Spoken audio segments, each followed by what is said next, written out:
Hello everyone, welcome to Parametric Planet, and in today's video I will explain how you can modify the support conditions of your structures. In today's video I will be using the SAP as our analysis software. The procedure for SAP and Etabs is the same. So I have just changed my adapter from Etabs to SAP. The rest of the workflow is same, the creation of these bars element. I have noticed that when we push our model to Etabs, so at this location, Etabs automatically create the pin supports, but that's not the case for SAP.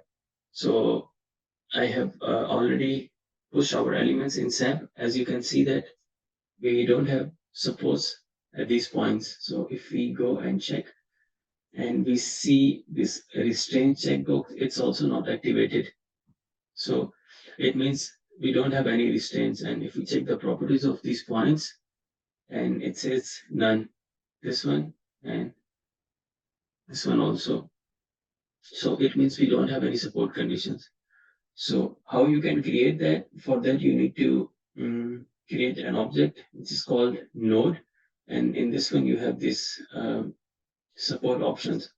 If you go in object modeling tab, create an object, and if you go to select an items, then structure, and then elements, then you will find this node options. You have to you can choose either of them.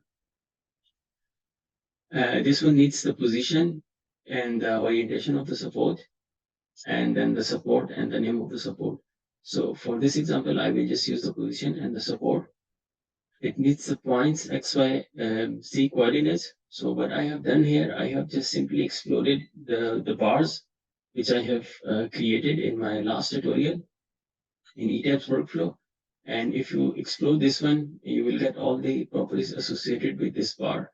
I have further extracted the start node properties, and I further extracted the position of this node, and I have simply connected this one with the point for this location. And the same thing I have done for this location. If I highlight this one, you can see that we have node highlighted at this location. If I choose this one, and then the node is activated at this location.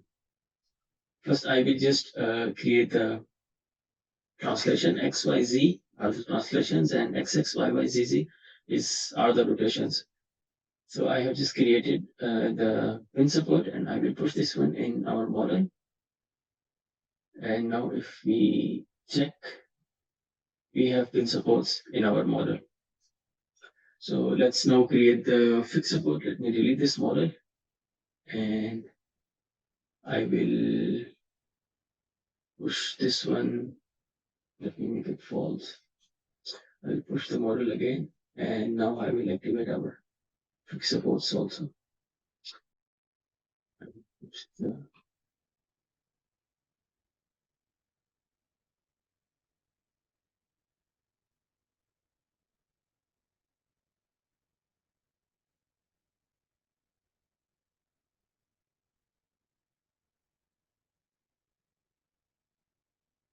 So you can see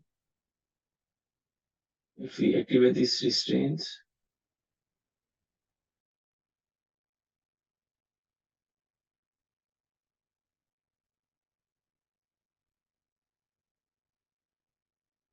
so now you can see that the fixed supports have been created.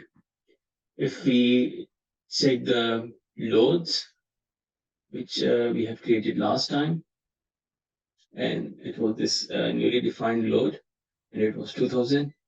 And let's see if this load is also imported in SAP model.